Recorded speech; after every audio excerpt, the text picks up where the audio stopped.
Sleep is how your body recharges, and knowing the right way to sleep can not only help you boost your productivity, but also improve your mental and physical health. In this video, we're going to take a look at Master Mu Chan and Mystic Sadhguru as they explain the best way to sleep and elaborate on just why sleeping in the wrong way might even cause your death. First of all, let's start with Master Mu Chan and his traditional Chinese sleeping technique. This technique has been perfected through generations of Chinese masters and focuses on relaxing every part of the body and making sure none of the muscles are tensed or stretched.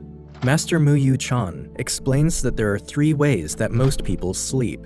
The first and most common one is on their side. Generally, when people sleep on their side, they use only one pillow, which they keep under their head for comfort and support.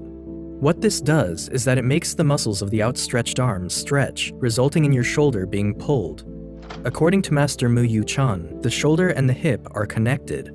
This means that if the shoulder is not relaxed properly, not only will it be badly affected, but so will the lower portion of the body. The solution to this is using another pillow to raise the arm a bit. This relaxes the arm, which ends up solving the entire issue. Let's look at the other hand now. When you close your right hand, it puts pressure on your heart and lungs.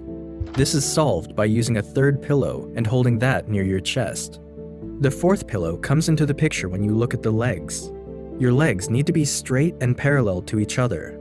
When you're sleeping on your side, this does not happen, and instead your legs close down on your groin, reducing blood flow and leading to fertility issues. Adding a pillow between your legs helps prevent this. When sleeping on your side, this is how you should sleep, with 4 pillows all appropriately placed to make your body as comfortable as possible. Master Yu Chan continues and explains how instead of sleeping on their side, some people also sleep straight on their backs. While Western medicine has called this posture good for the spinal curvature, Master Yu Chan disagrees and says that unless a pillow is used to relax the muscles of your legs, they'll stretch and pull on your back, leading to lower back pain. What Master Yu Chan recommends to combat this is to put a pillow under your legs. Once the legs are a bit raised, the muscles are no longer extended and your back can now fully benefit from the posture. One more thing that people do when they sleep on their backs is that they push their heads into their shoulders, which causes them to snore. This is bad for both your head and your neck too, since they aren't properly aligned. A simple fix is to place a pillow under your neck in such a way that your head is relaxed. According to Master Yu Chan, sleeping this way will help you have better dreams and also improve your health. Finally, the last sleeping posture that we're going to talk about is the lotus posture. The lotus posture is when you sleep while sitting. The key factor here is to keep your back flat using a pillow and then resting your chin on it to keep the head properly aligned. These traditions are called the 5 bamboo wives of the emperor, and according to Chinese masters, are the key to leading a long, healthy life. Now that we've got sleeping postures out of the way, let's take a look at Indian mystic and yogi Sadhguru as he explains which direction you should sleep in.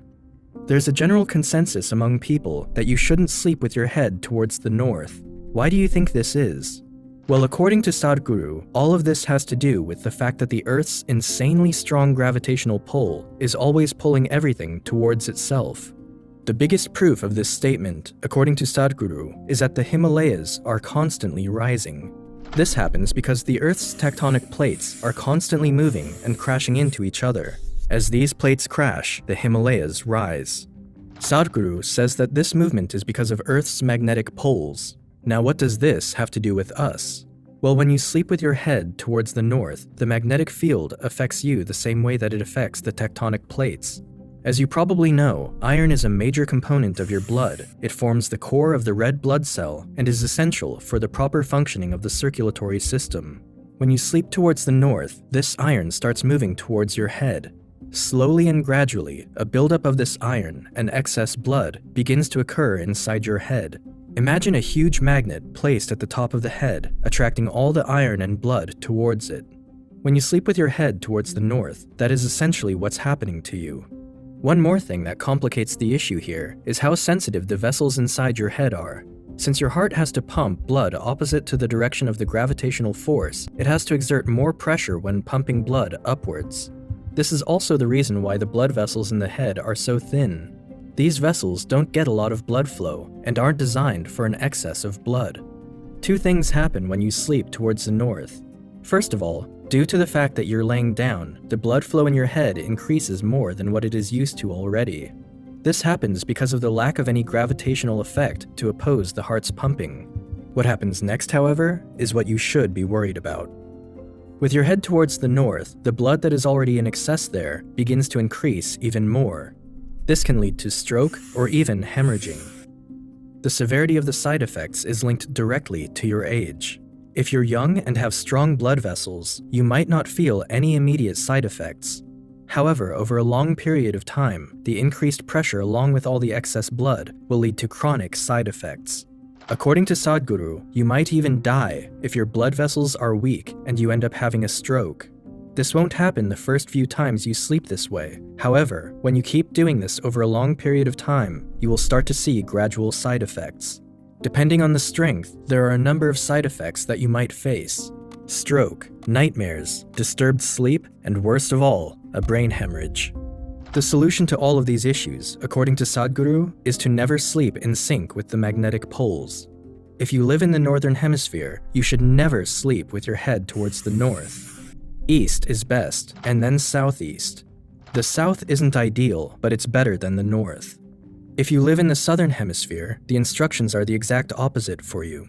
You should avoid sleeping with your head towards the south and try to prefer the west when picking a direction.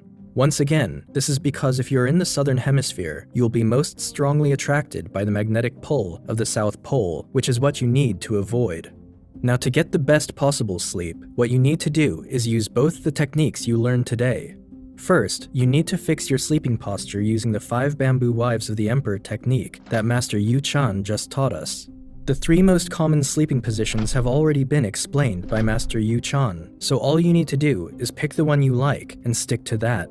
Once you have a good sleeping posture, the next step is to follow Sadhguru's advice and sleep perpendicular to the magnetic poles. Pick the direction that is best suited to the hemisphere you live in: east if you're in the northern hemisphere, and west if you're in the southern hemisphere. With these ancient techniques perfected over generations, your health is almost guaranteed to improve.